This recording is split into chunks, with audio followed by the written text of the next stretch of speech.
Okay. You guys see the PowerPoint? Yes. Okay, here we go. This meeting is now in order. Thank you for joining the Coral Gables Masters. Toastmasters, my name is Mario Litano. I will be your sergeant at arms tonight. We are very glad to see everybody here. We have a very cool meeting lined up. The last virtual meeting of the year, which is really special and unique for me because this is all I know. I've been a member of the club for about a year, and I've never been, everything that I've done here in this club is virtually. So the next meeting is going to be something out of this world. But now that we're going to start, I'm going to go over a few of our meeting guidelines and our club mission. Okay. The club mission of the Coral Gables Toastmasters and the organization is that we provide a supportive and a positive learning experience in which members are empowered to develop communication and leadership skills, resulting in greater self-confidence and personal growth. Okay, virtual meeting guidelines. All speakers and functionaries, please rename by clicking your name and include your role, your first and last name. Mute your audio during the speeches. Use reaction buttons for virtual reactions. Send private messages to the speakers for feedback if you wish. You may unmute during the introduction, the closing remarks, the award presentation. Former members and Toastmasters from other clubs may take on functionary roles. They may be voted on for best table topics or best evaluator. Other guests can participate in the table topics, but cannot be voted for best table topics. All functionary roles and speaking roles will be granted co-host privileges to share the screen if needed. Our Coral Gables Toastmasters media statement: any and all images and video recordings taken during this meeting will be used expressly for Toastmaster related purposes only and not for commercial gain. Now I will recite the Pledge of Allegiance. I pledge allegiance to the flag of the United States of America and to the republic for which it stands, one nation, under God, indivisible, with liberty and justice for all. Thank you, Coral Gables Toastmasters. And now I will hand it off to our president, Mr. Lucas Calafell.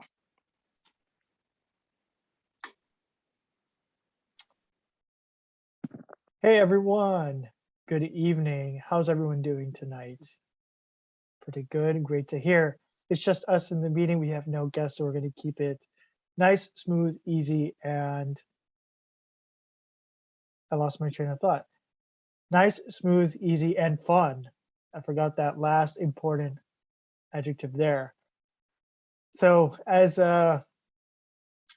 Mario mentioned, this is the last virtual meeting before we go in person at Nicholas Children's Hospital.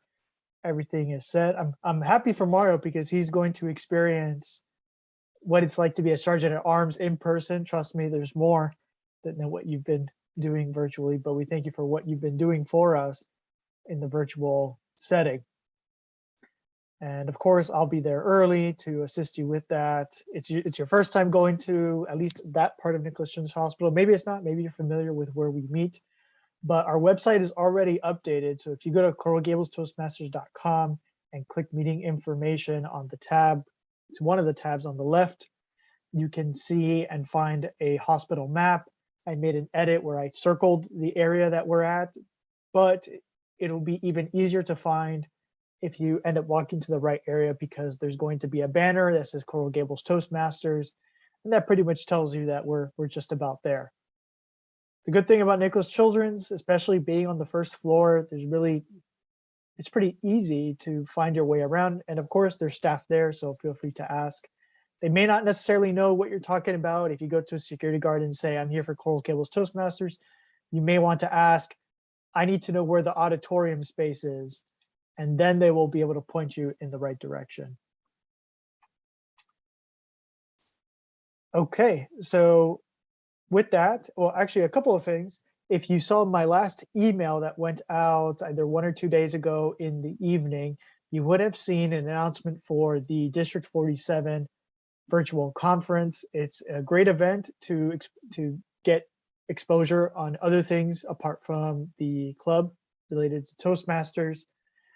There's speech contests, there's educational sessions. There's going to be this session in which we'll recognize, amongst a bunch of others, but Jasmine and Felicity for working in the healthcare industry during the pandemic. So that's a certain segment just to recognize those folks. And I did send their names over to the district organizers so that they can be recognized.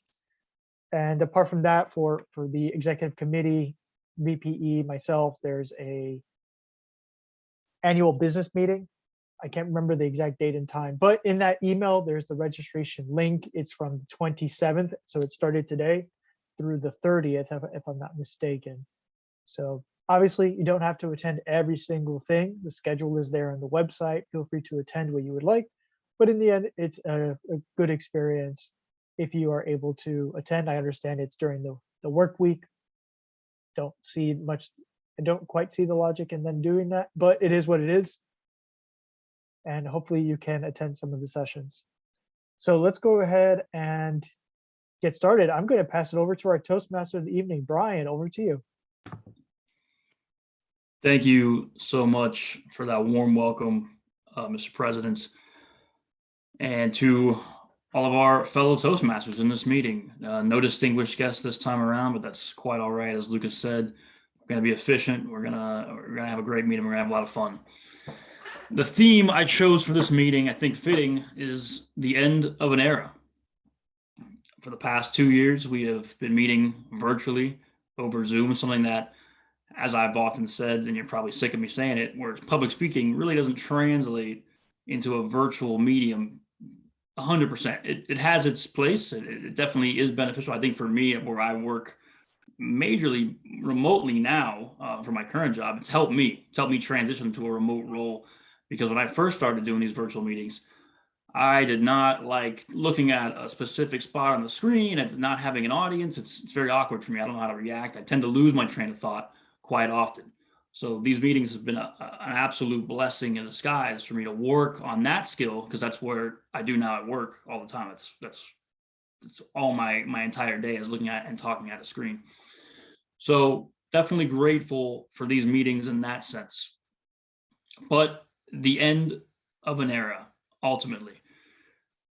This club has scratched and clawed, and we've survived over the last 2 years, and we've made it.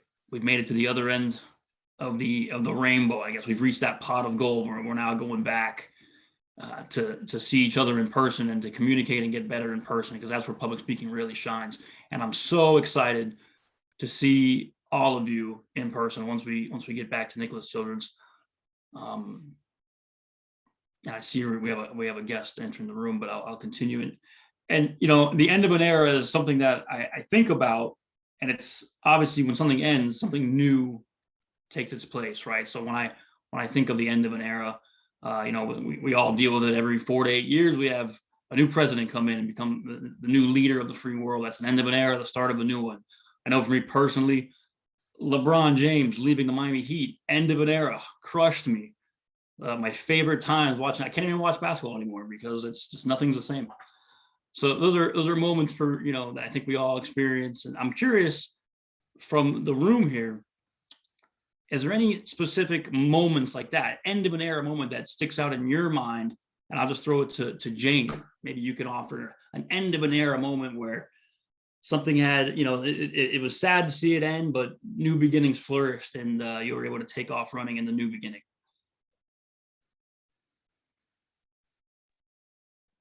Brian, for that impromptu question, then, as always, I'm completely prepared for. I completely agree about that end of an era in basketball when we had the dream team. I want to come up with something original right now, but nothing's come to mind because, like, you said that, and like my mind is just flooded with the sadness of, you know, we had the greatest basketball team, I think, in the nation in that time, and I got so used to feeling like that's it, we're the best, I don't have to worry about it. They even had a mural in Wynwood, and after that dissipated, next time I went to see that mural, it was kind of petty, but they etched out their faces. So, you know, betrayal, it hurts. And that was the end of an era. It hurt a lot.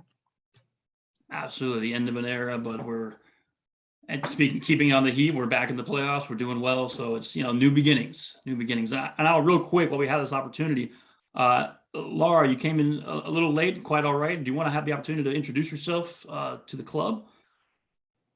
Hi, sure. This is my first Toastmasters meeting ever.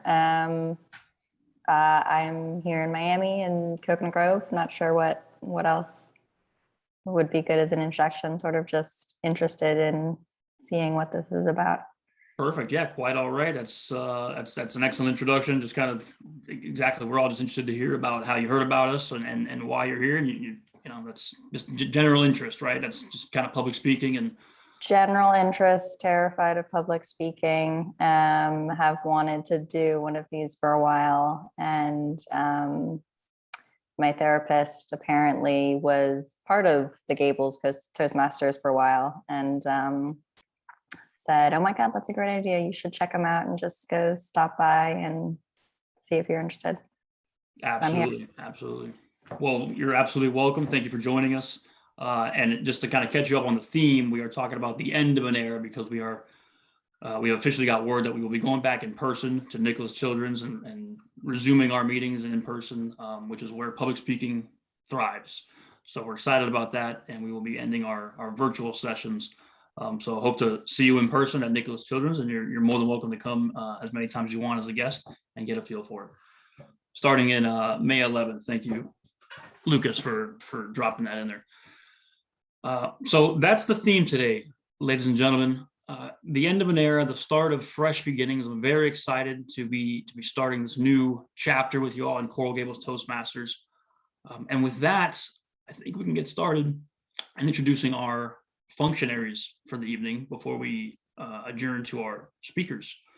So first off, I'll just start. I will double up as the timer this evening. So we have two speakers, 5 to 7 minutes each. When 5 minutes shows up, I will change my background to a green background, 6 minutes yellow, 7 minutes red, and then I will go to a neutral background at 7 minutes and 30 seconds to indicate that your time is up. We have table topics this evening. So that will be a 1 minute green, 1 minute 30 seconds yellow, and 2 minutes red, 2 minutes and 30 seconds neutral color to indicate that your time is up. And we're kind of doing a split evaluation today, right, Lucas? So we're going to have one normal evaluation, one standard. So that'll be 2 minutes green, 2 minutes 30 seconds yellow, 3 minutes red, and 3 minutes and 30 seconds back to neutral. And then we will be integrating a round robin evaluation for members to take a minute, and we will be doing that for Felix's speech. So please, while Felix is giving his speech, everyone kind of take notes and be prepared to give a 1 minute evaluation for him. That will be my time. That will be my timer's responsibility. And after each speaking role, I will provide a timer's report to let everyone know your standing and your qualification time for that. Let's go on to our counter of the evening, Lucas Calafell.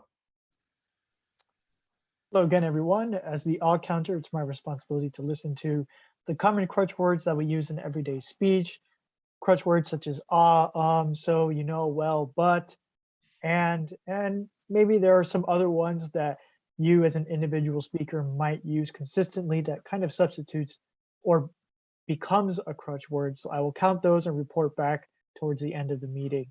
Back to you. Thank you, Lucas. Excellent job. And I see our vote counter just stepped out of the screen. I'm not sure if something came up, but tonight, she's back. She's back. Daria, if you could, our vote counter of the evening, just a brief description of your role tonight. Yes, thank you. Excuse me, I had to let the dog outside the room. She farted. It was not pleasant. I will be vote counter this evening.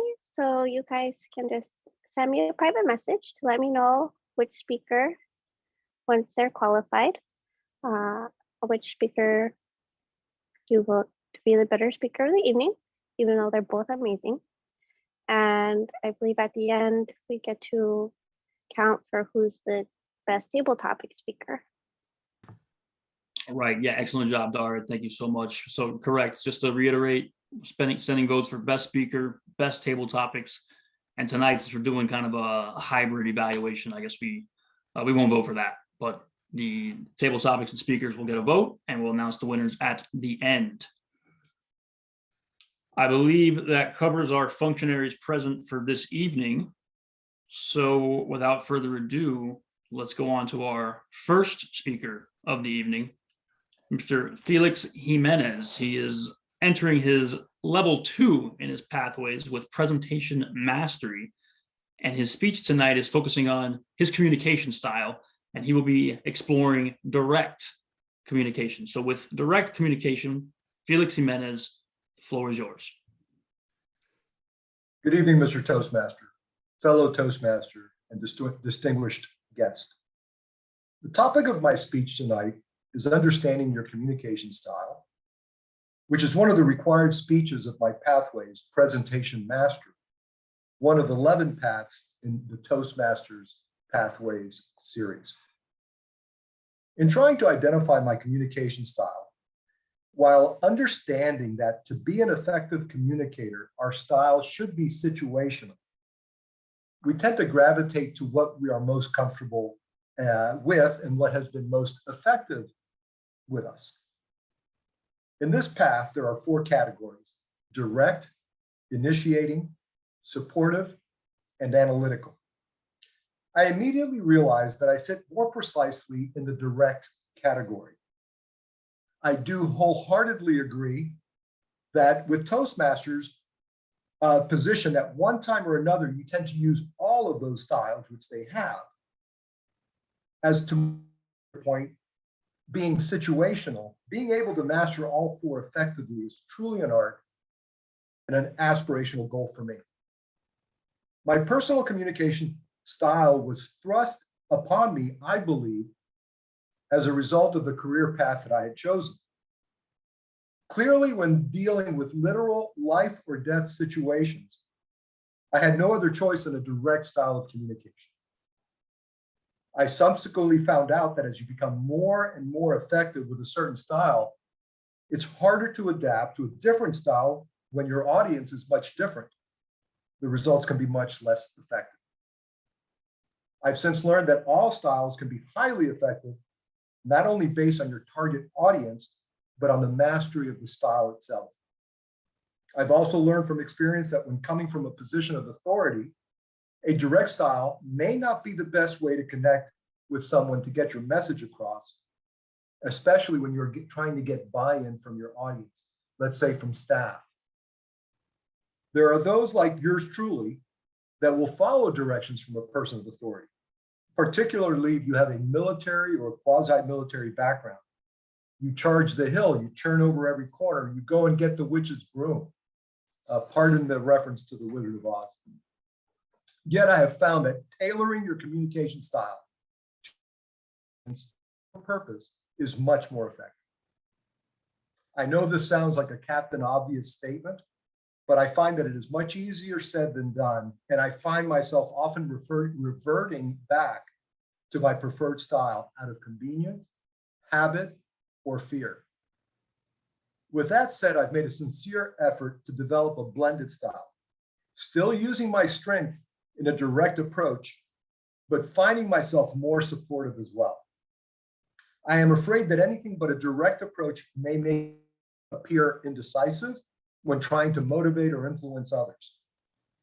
Interestingly, I've found that a participatory style, having everyone involved in the problem-solving and decision-making, which I would most closely associate with Toastmasters influencing or supportive categories, and as highly effective and also as having much better results for me. In the communications self-assessment scoring guide, I found that I scored high in the direct style, no surprise there. But I also equally scored as high in analytical and almost as high in supportive. Many years ago, I was invited to speak at a gathering of critical incident managers.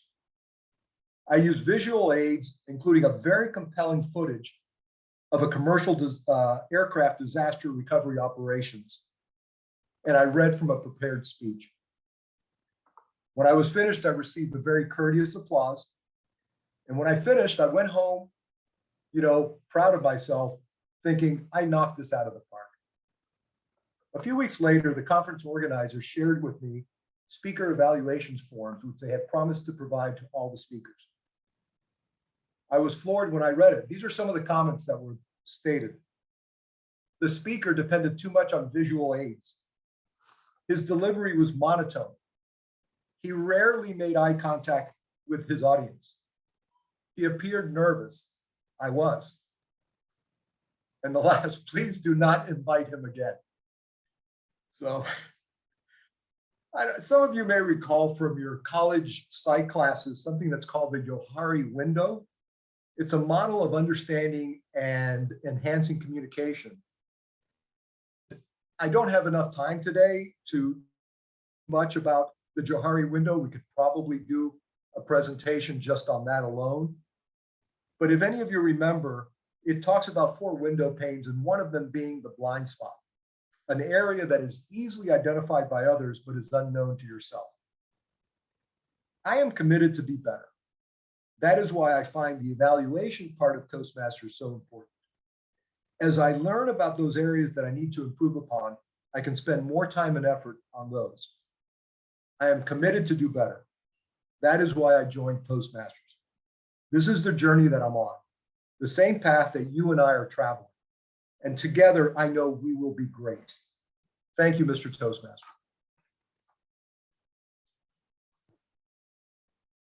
Excellent job, Felix. Thank you so much. It's always a joy whenever you give one of your speeches and you incorporate stories from work or your past speeches. I know, and I'm sure you have plenty of stories to share.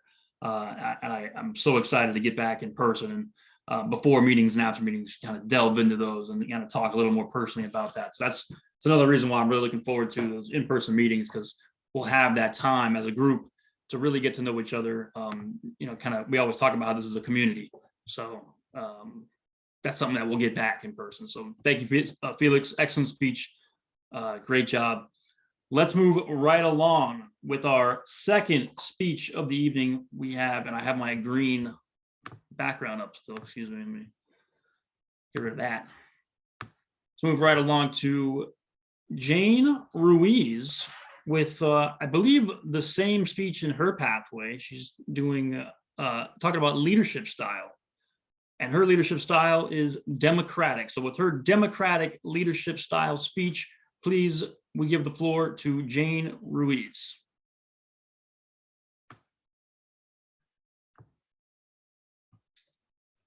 Hey everyone. So good evening, fellow Toastmasters and distinguished guests. Similar to Felix, I also took a quiz based for my innovative planning pathway, and it was for the purpose of discovering my leadership style, which turned out to be democratic. Here's a test, and I feel like pretty much the top half is kind of similar to democratic, but so I'm not going to go into those. I'm really going to be focusing on just the one that I scored highest on. So what is democratic leadership? It sounds pretty good. It sounds like something everybody wants to be. It sounds like I got the good results. So a democratic leader relies on consensus decision-making. They're comfortable allowing others to occasionally take the lead, and they motivate the group by providing an opportunity for participation. So it's in the name, it's like a democratic group of people. It would involve everyone having a say in what choice they're making. And if you have the style in a phrase, say if an authoritative style could be summed up by do as I say, not necessarily always a bad thing either anyway, but this one would be summed up as what do you think to the group. And fun fact, timely even, Jack Dorsey, the former CEO of Twitter, is considered to be a democratic leader. Take that for what you will. My bank account is willingly open. So it sounds like it's a pretty good leadership style to have. However, there are pros and cons. So this democratic leadership style is most effective with skilled and knowledgeable workers. And it works best when the knowledge of the entire team is needed to solve a problem or find direction. And it doesn't work as well when time is limited because, of course, if you're relying on the team for their opinions and their suggestions, then it's going to take some time to do that. And it also doesn't work as well when team members don't have the knowledge or the expertise to make quality contributions.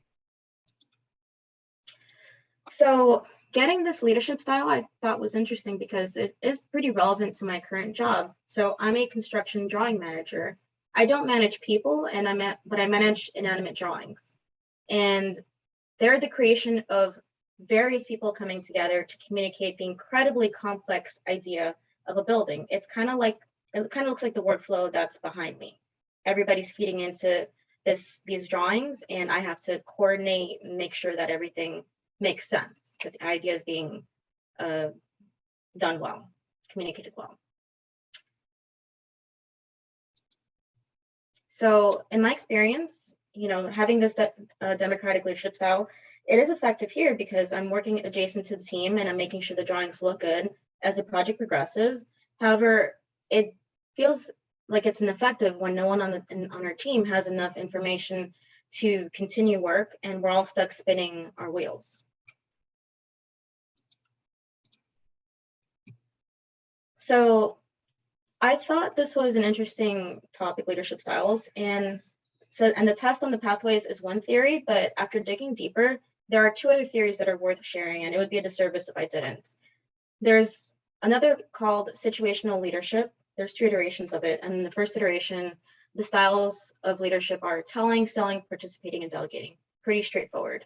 However, it characterizes groups of people via their maturity levels, ranging from lacking knowledge, skills, and willingness to complete the task, up to the most preferred, highly skilled, and willing to complete the task. And in my humble opinion, it seems like it places the burden on the group's willingness to work. And honestly, who would want to hire groups 1 through 3? Now, in the second iteration, someone built upon that previous theory, and they changed it so that the groups are of members of the team are divided by competence and commitment. You have the enthusiastic beginner who has high commitment but not very competent, they're new, up to the self-reliant achiever, high competence and commitment. And the ones in between, there is some competence, but there's setbacks such as, that's led to low commitment, and their level of commitment might vary. So I believe this is a better way to explain, to describe groups, because it places more emphasis on how the environment and leadership can affect group performance. And each description makes it so that it provides an opportunity for each group for growth. So with all this being said, there came the question of how can I nurture my weaker styles? So one of the ones that I got a lower score on was creative or innovative leadership.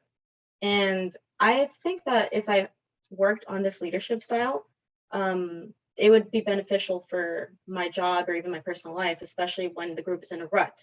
Like I previously said, if everyone's spinning their wheels, I can't really rely on the team for their input because everyone's stuck. So the style motivates people by promoting respect for team's creativity. It mobilizes people towards a vision, and it's most effective when solving complex problems.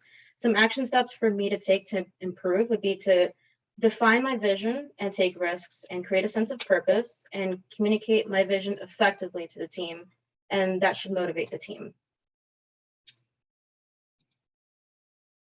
And as for adapting my leadership styles for different groups, I could adjust to I could switch on to visionary, my weaker one, with enthusiastic beginner, and I could motivate as a democratic leader, my natural leadership style, with the disillusioned learner and the capable but cautious performer.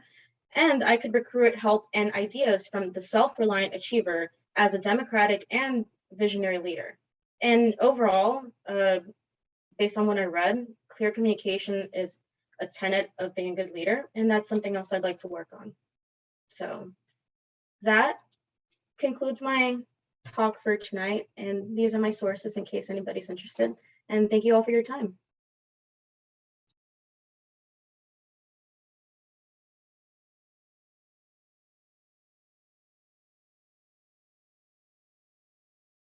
Excellent job, Jane. Thank you so much. Very informative. Nice so informative speech there on the different leadership styles and your dominant one.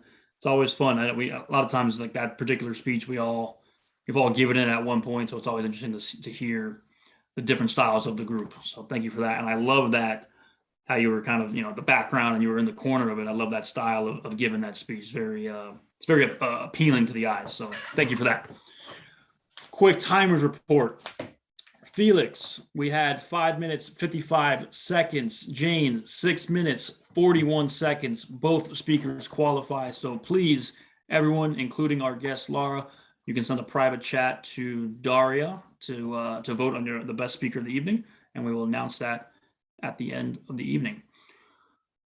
We can now move along to our next portion of the meeting with our president and table topics master of the evening, Lucas Calafell. Sir, floor is yours. Thank you very much, Brian. Table topics. This is typically the second segment of any Toastmasters meetings, especially ours. And for the benefit of our guest, Laura, table topics is an opportunity for members and guests, if you would like to volunteer, to receive a question that no one knows ahead of time. I come up with the questions, but none of the members know which question they will get. So everyone is on their toes because I will ask the question and then choose a member at random to answer that question. So where does the public speaking skill come into play? Well, it comes into play when they have to give a response that is at least 1 minute long. It can be up to 2 minutes and 30 seconds long. And they will try to answer the question as best as they can. But fun thing to note about table topics for those who may not know, you don't necessarily need to answer the question. You can always deflect and go in a different direction entirely. Now, of course, in real life situations, the person asking the question might expect an answer and you have to give one. So it allows you to think on your toes a little bit and to field questions that might come at random, whether it's in your personal life or even in your professional life. So looking at the theme of today's meeting, where Brian mentioned that it's the end of an era, I thought to take it in a unique direction, at least I think it's a unique direction, and make this kind of historical, talking about eras in history. So I saw Daria got excited there. Let's see if that excitement still remains when we get to the end. Okay, let's go to question number 1. How did you envision the future growing up? Mario. Wow, how did I envision the future growing up? Thank you, Mr. Topic Master. Well, I would say that growing up, I watched films like Back to the Future, and I was hoping that by now I'd have a flying car and that my Nikes would drive themselves. That's what I thought it would be like. And maybe I also imagined that there wouldn't be any wars, that technology would be so advanced that people, you wouldn't have a need for conflict and armies and infantry. But I can see that that's not the case. But that's what I envisioned. I envisioned maybe a better toothbrush as well. I think maybe there is a little bit of improvement now. Instead of having the toothbrushes that are just plastic and you buy them, I have these have a little electrical one, and you just buy the tip. You don't have to buy this big, contraption. And that's what I've been using for the past 2 years, and then the battery lasts forever. But yeah, that's my answer. Thank you. Thank you, Mario. You have found yourself at the height of the Roman era. What would be your trade or profession? Felix. Thank you, Mr. Table Topics Master. While at the end of the Roman era, I think my profession would be a mule salesman, because towards the collapse of the Roman era, everybody had to get out of Dodge. And the Roman Empire had existed for over 1,000 years, so people had accumulated a lot of stuff. And they would need something to carry that away.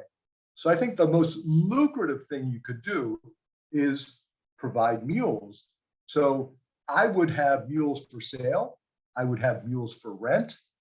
And ultimately, I think it would be quite a lucrative, business that I could then turn around and use those same mules to the incoming hordes that were coming to displace the Romans, the Visigoths and the Gauls and the rest of them that were coming in from Northern Europe. Again, I think it's a pretty good business model, and I think it would have gone places at the end of the Roman era. Thank you, Mr. Table Topics Master. Thank you, Felix. Our next question. You have the ability to travel back in time and visit any historical era that you wish. Where would you spend that time? Daria.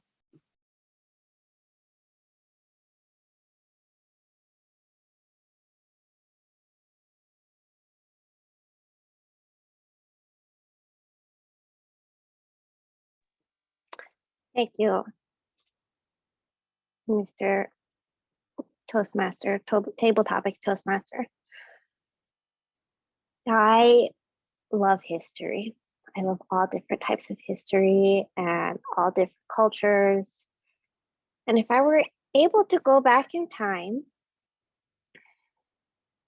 I would, if I only got one choice, if I would do it for selfish reasons, I would go back in time and spend time with maybe 100 years ago, and go back to Ukraine and spend time with my grandparents and my great-grandparents, and got to see how they live life, maybe a little more than 100 years before, back when the Austro-Hungarian Empire was still around, and Ukraine, part of Ukraine was part of that.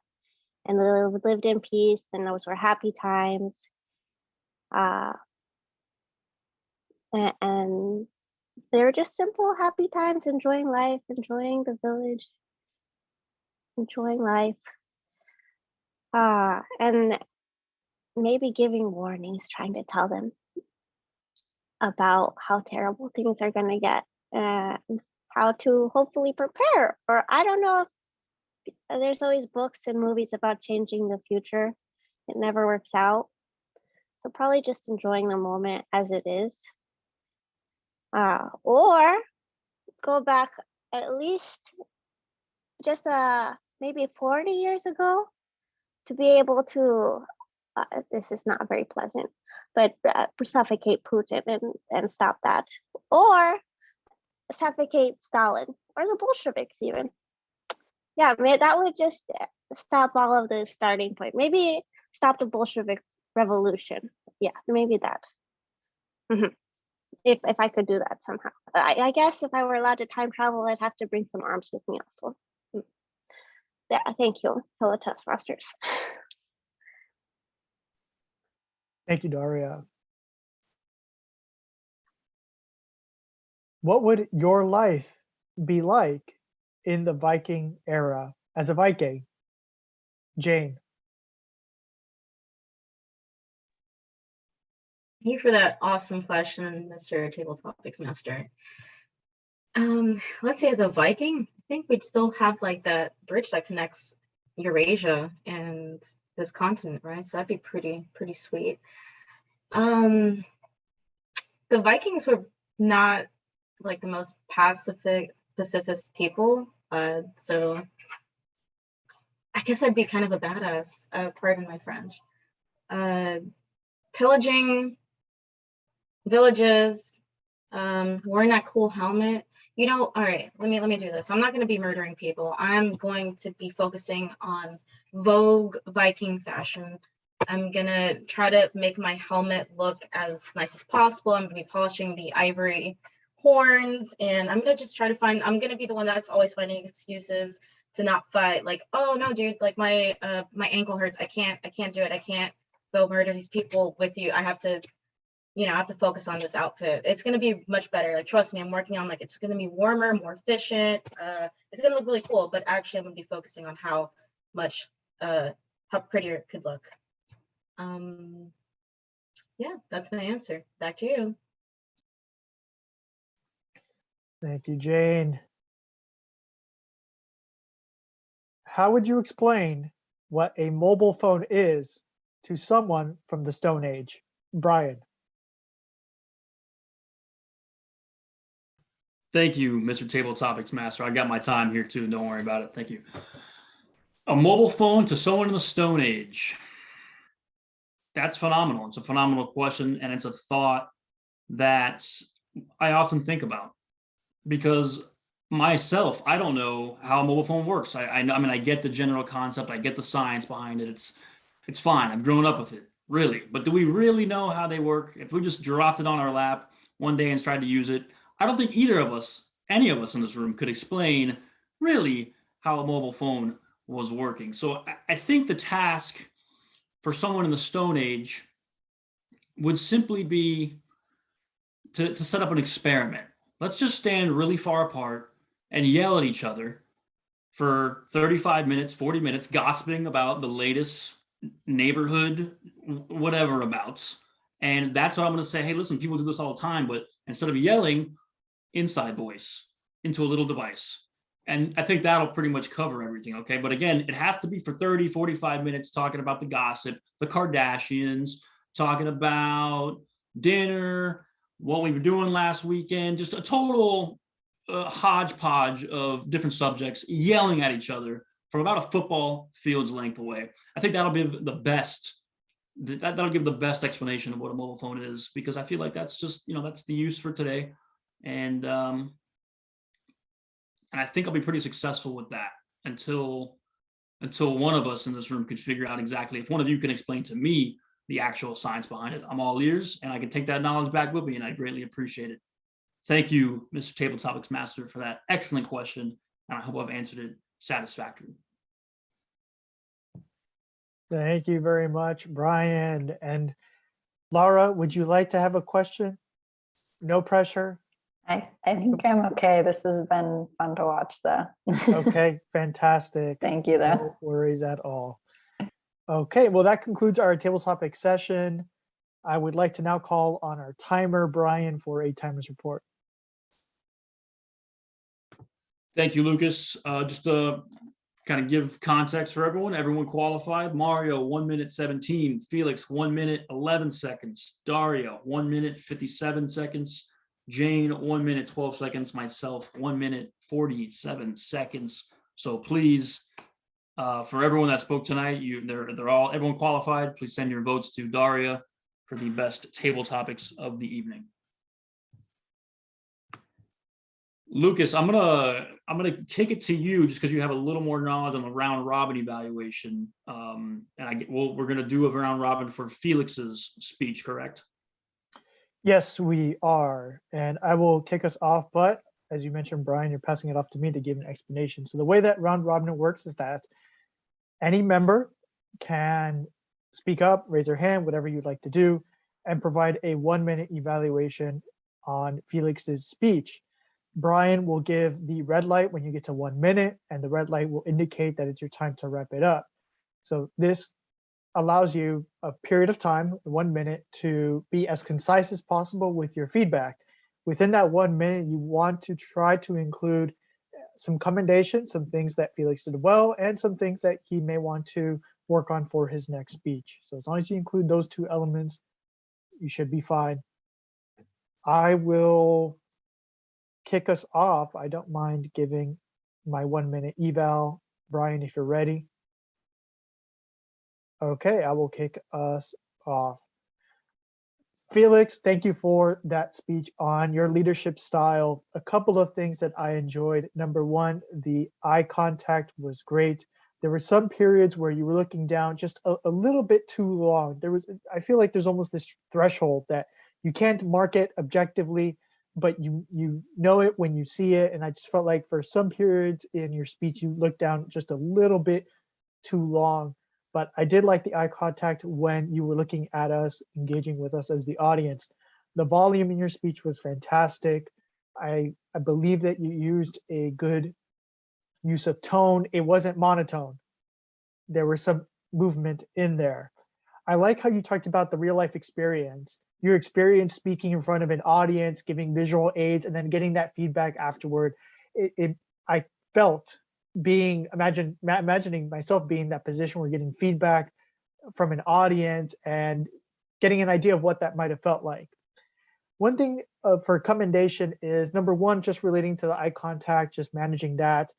And then I would have liked to hear a little bit more about what your career choice was. You simply just mentioned that your career choice needed or required a certain type of leadership, but you didn't quite mention exactly what that was. Back to you, Brian.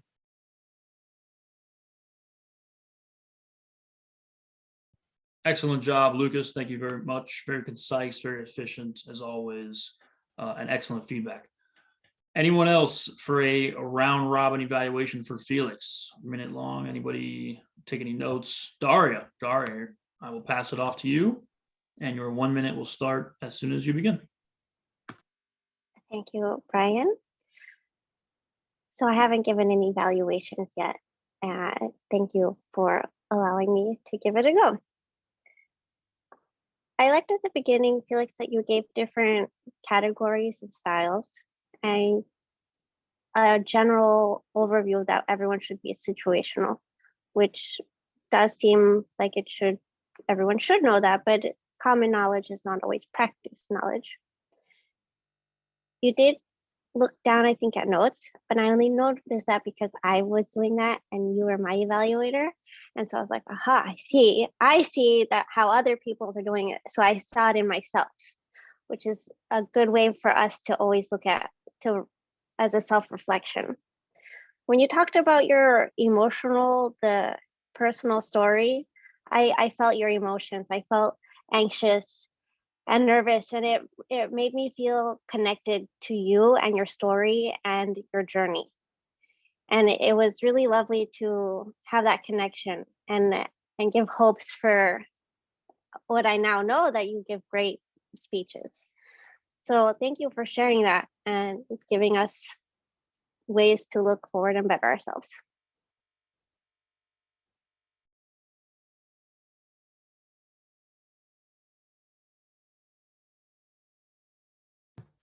Excellent job, Daria. Thank you. And before I pass it off, I like actually to give a quick evaluation for Felix. And I'll go ahead and time myself with it. Felix, as always, just a very professional job on your end. I think you're the consummate professional, and I'm so excited to see more speeches, to see future speeches in person. We haven't had a chance to see that from you yet. So that's just going to be an added aspect where we'll get to learn and grow together, right? Great speech. Something I noticed that, especially with this one, and I always say it, kind of start with that bang and end with that bigger bang. The start of your speech, even though it's kind of warranted, it's kind of a research speech. You're talking about a very professional and kind of, I don't want to say a bland topic, but it's a very, it requires research and it requires some kind of investigation on your end, talking about styles of leadership. So it's a challenge to implement, how do you start that with something where it just absolutely captures the audience's attention? One suggestion would be to lead with that story where you gave a speech and they gave you a negative evaluation. Kind of jump right into that, and that'll, oh wow, like that's, Felix, the one of the greatest speakers that we've seen, getting a negative evaluation. No way, no how. Like, and then we can build off from there, and we can go into your leadership style. So that's something that, just a quick suggestion, that'd be probably way I would go about it to start that speech. But other than that, great job. Thank you so much, and I'm out of time. Thank you. Moving right along to our second evaluation of the evening, evaluating Jane's speech on her leadership style. Excuse me. We have Mario Latano evaluating Jane. Mario Latano, the floor is yours. Thank you, Mr. General Evaluator, fellow Toastmasters, and distinguished guests. Thank you very much, Jane, for your speech. It sounded very well informed. You did research on your topic. Your project was the leadership style. I think that you introduced it effectively. You identified what it was. You spoke about why it was the style that you chose. You went through the questionnaire and the checklist. And you also then transitioned effectively to other points of your 3 points. Like it wasn't really the 3 points, but you talk about some of the other leadership styles that interest you or that you felt that you wanted to work on. It was a beautiful PowerPoint.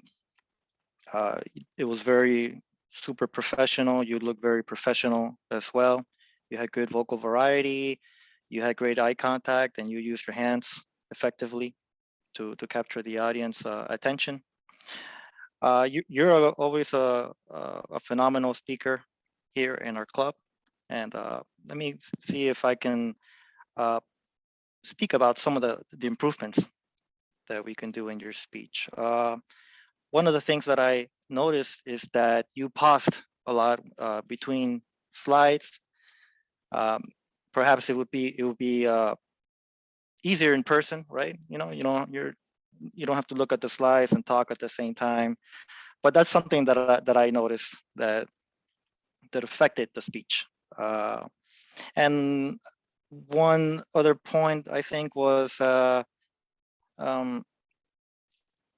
when you the conclusion, when you transition to the conclusion, I felt that it felt for me a little bit rushed, like running out of time. And the last slide, I think it was something about adapting leadership. It was a little bit confusing for me. But it was a great speech overall. I think we got a lot of valuable information out of it. Thank you, Jane.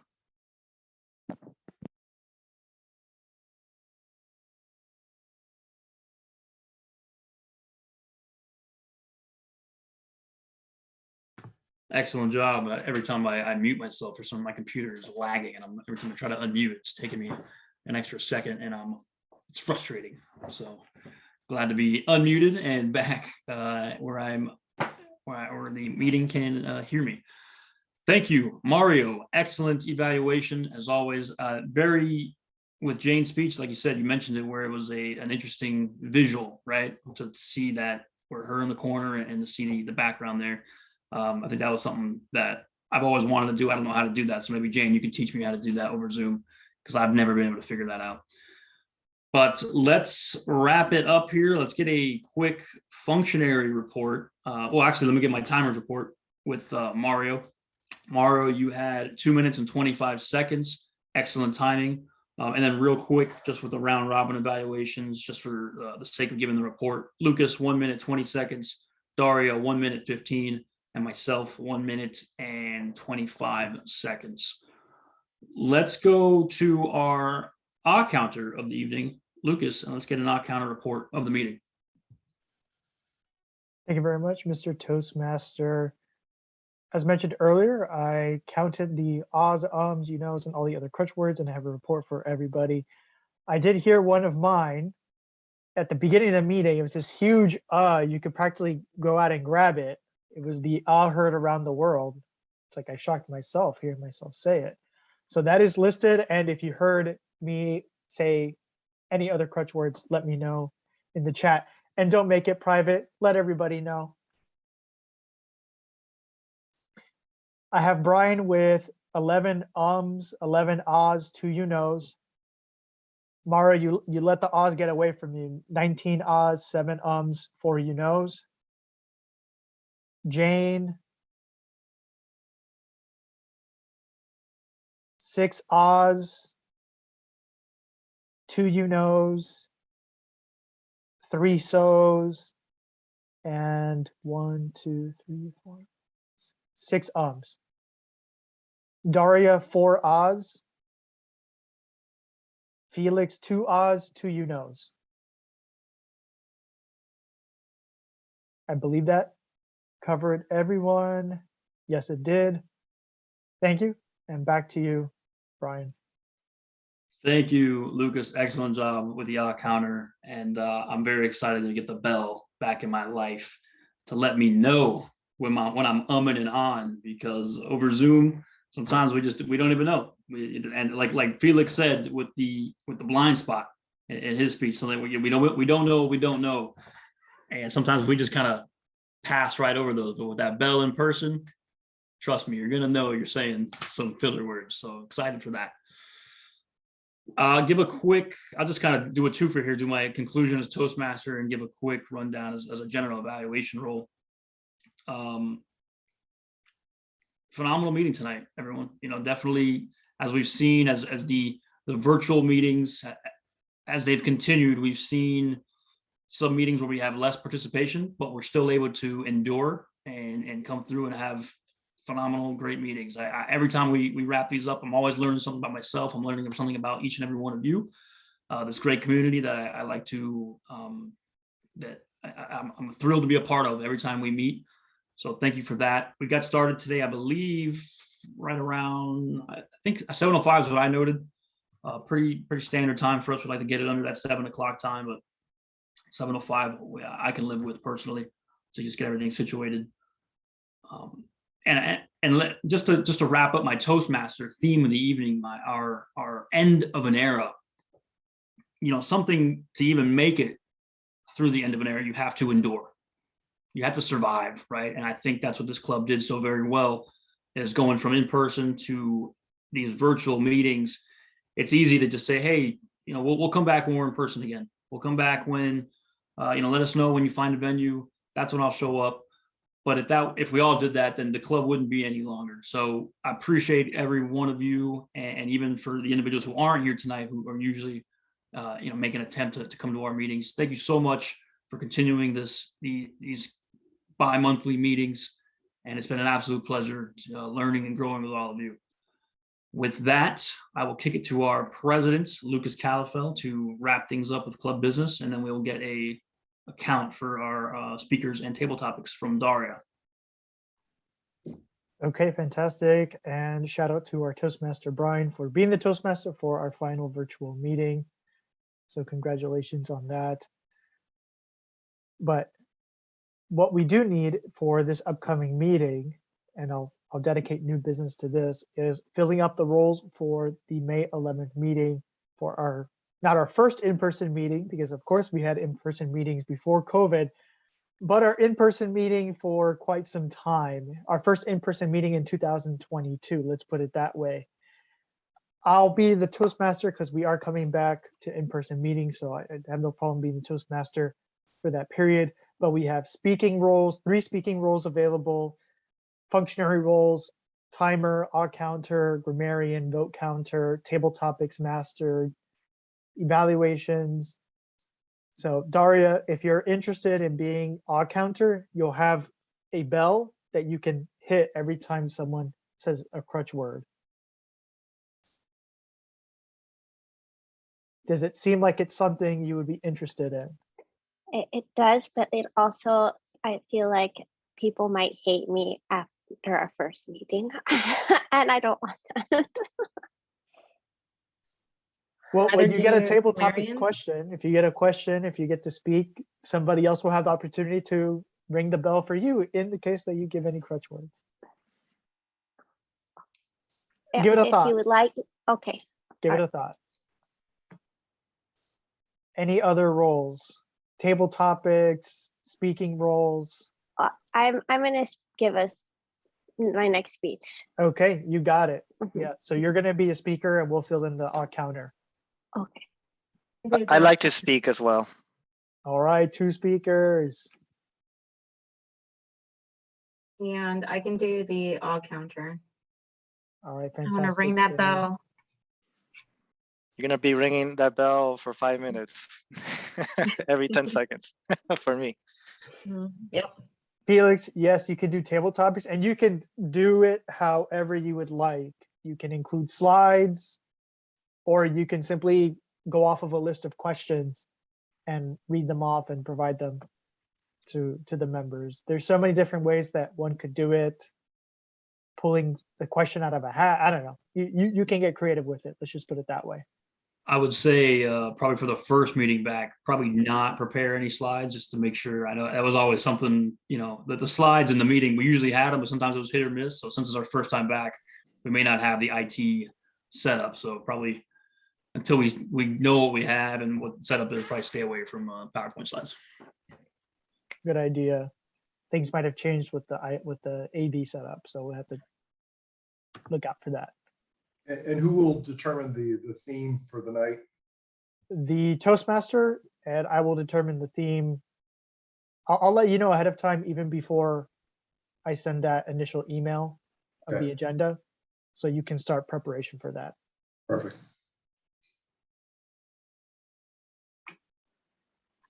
Oh, I can give an evaluation. I'll evaluate. Okay, fantastic. So we have 2 speakers, 1 table topics master, an all counter, and an evaluator. Fantastic. I can be backup grammarian if no one is available to do that. Because I think I can do those 2 roles at the same time. We'll see. We'll reach out to the other members that weren't in attendance and try to fill up. Try not to double up on any roles if possible. Okay. That's new business on my end. Of course, May 11th is our next meeting, and that's where we're going to be meeting in person. Our website is already updated with, if you go to meeting information, you can find and see the Nicholas Children's Hospital map. You can get in touch with any of us, Brian, myself, Jane. We've all been to that location. So if you have questions, reach out to any of us, give us a call, and we'll be happy to guide you or meet you somewhere in the hospital and get you to the meeting. So we will start at 7 p.m. So do try to manage your time so that you can get there on time. Parking is widely available. From my understanding, nothing has changed at Nicholas Children's Hospital in terms of the parking situation. It is free. And I think, and correct me if I'm wrong, I think the closest parking garage is the green one. There's like 2 or 3 garages with different colors. I usually park in the green one that puts me at one of the corner entrances. But in any case, I just want to throw that out there. But once again, we look forward to seeing you at Nicholas Children's Hospital on Wednesday, May 11th, 7 p.m. With that, I'm just going to close the meeting out. It's 8:07. I'm going to stop